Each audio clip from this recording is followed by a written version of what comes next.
ভারত যদি গৌর গোবিন্দের ভূমিকায় নামতে চায়, দেশের 18 কোটি মুসলমান শাহজালালের ভূমিকায় নামবে। বন্ধুত্ব ইজ ওয়েলকাম, দাদাগিরি নয়। ঐক্যের কোনো বিকল্প নাই। গত 50 বছর তো দেখেছি এ ডিসইউনিটি, অনৈক্য, বিভেদ, বিচ্ছিন্নতা আমাদেরকে কোথায় নিয়ে গিয়েছে। এই যে দেখেন, কিছুদিন আগে আমাদের বর্তমান নেতা ডক্টর ইউনূস, উনি সব রাজনৈতিক নেতৃবৃন্দদেরকে ডেকেছেন একটা ইস্যুকে কেন্দ্র করে। তার মানে গোটা বাংলাদেশ এক হয়ে গিয়েছে। আমরা সবাই উদ্বেলিত হয়েছি, উচ্ছ্বসিত হয়েছি, ঠিক কিনা বলেন? রাজনৈতিক নেতাদেরকে ডেকেছেন উনি, আমরা এক হয়েছি। এরপরে ধর্মীয় অঙ্গনের যে লিডাররা, বিভিন্ন ধর্মের, শুধু মুসলিম না, সবাইকে ডেকেছেন, আমরা ঐক্যবদ্ধ হয়েছি। এটাকে বলে ন্যাশনাল ইউনিটি, জাতীয় ঐক্য। যে কোনো ধরনের কনস্পাইরেসি, ষড়যন্ত্র, আধিপত্যবাদ মোকাবেলায় জাতীয় ঐক্যের চেয়ে মোক্ষম হাতিয়ার আর নাই। আমাদের একটা প্রতিবেশী দেশ আছে, আমরা আমাদের দেশ নিয়ে যত ভাবি তারা তার চেয়ে বেশি ভাবে। কথা বুঝতেছেন না? আরো ভেঙে বলতে হবে। হ্যাঁ, আমরা আমাদের দেশ নিয়ে যত উদ্বিগ্ন, এদের আরো টেনশন বেশি। বলেন, আমাদের দেশে শান্তি আছে না নাই? আমরা হিন্দু মুসলিমে কখনো দাঙ্গা লাগে? আসতে বলেন, কেন লাগে? ওদের পূজা পার্বণে আমাদের মাদ্রাসার ছেলেরা যে পাহারা দেয়, চিল্লায় বলেন ঠিক কিনা? আমাদের তাফসির মাহফিলের সময় ওরা ডিস্টার্ব করে, ঢোল বাজায় না।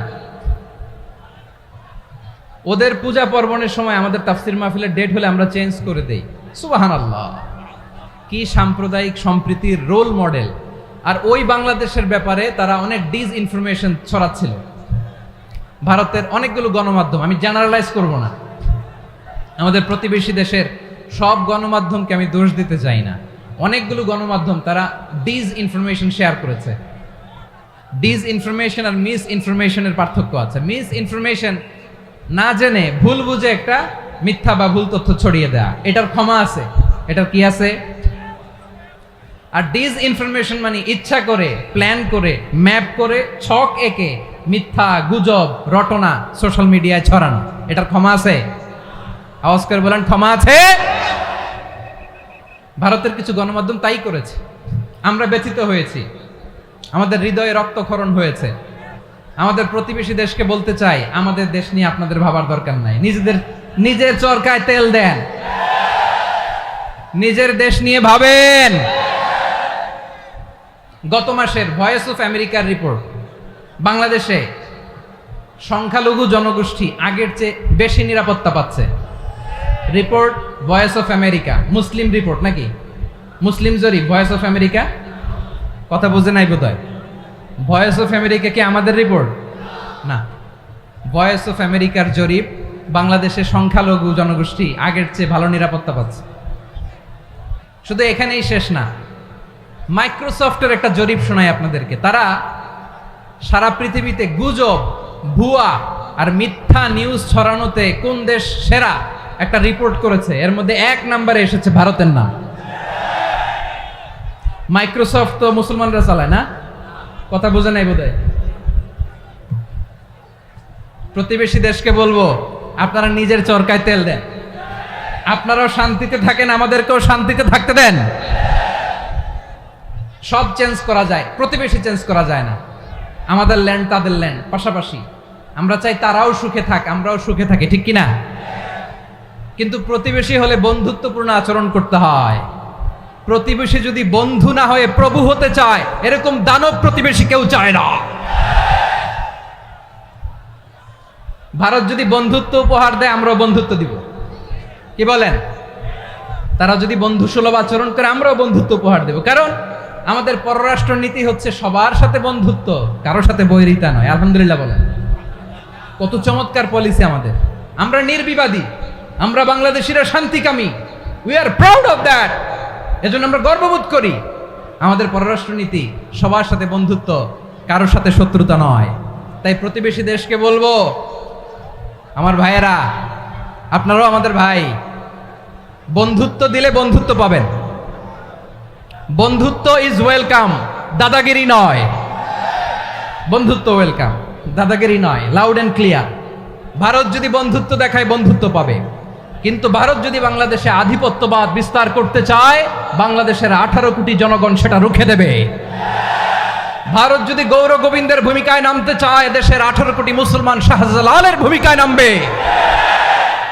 প্রিয় ভাইয়েরা, আমরা বন্ধুত্বে বিশ্বাসী, শত্রুতায় নয়, ঠিক কিনা বলেন? আল্লাহ আমাদেরকে বোঝার তৌফিক দান করুক। তাহলে এই যে তারা বলেছে এদেশে সংখ্যালঘুরা কষ্টে আছে, দুঃখে আছে, এটা কি ঠিক? বলেন, এটা কি ঠিক? না, তারা ডিস ইনফরমেশন শেয়ার করেছে, এটা ঠিক নয়।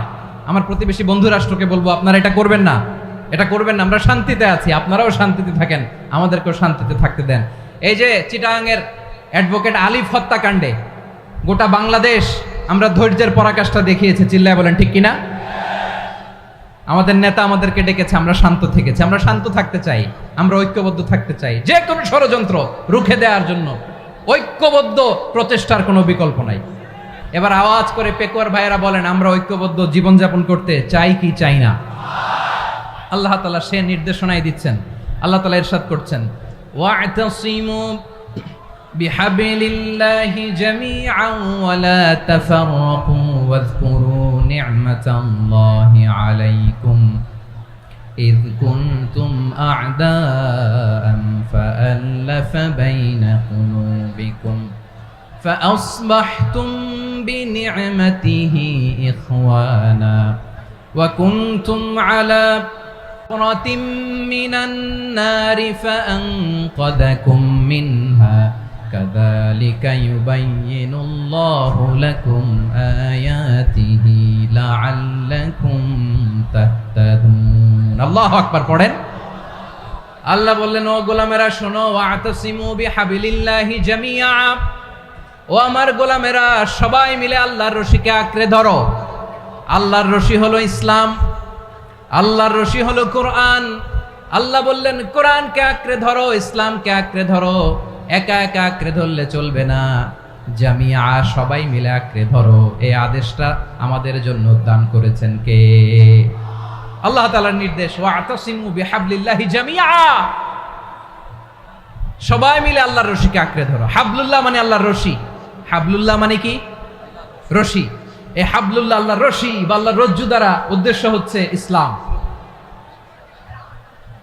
আল্লাহর রশি দ্বারা উদ্দেশ্য কি? তাফসিরে অনেক ব্যাখ্যা এসেছে। এরকম পরিস্থিতিতে তাফসিরের সূক্ষ্ম সূক্ষ্ম বিষয়গুলো আমরা শোনাতে চাই, কিন্তু পরিবেশ হয়ে ওঠে না। আল্লাহর রজ্জু বা আল্লাহর রশি দ্বারা উদ্দেশ্য হচ্ছে ইসলাম।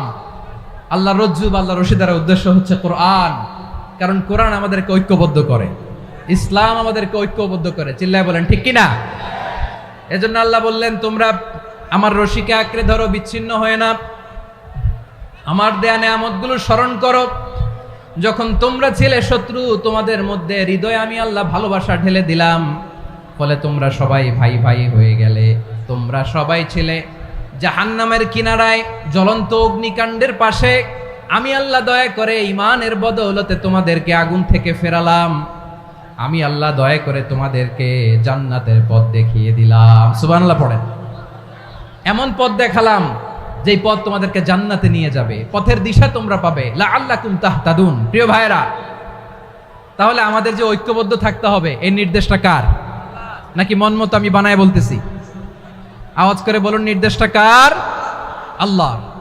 তাহলে আমাদেরকে ঐক্যবদ্ধ জীবন যাপন করতে হবে। প্রিয় ভাইরা, ইসলাম আমাদেরকে ঐক্যবদ্ধ করে।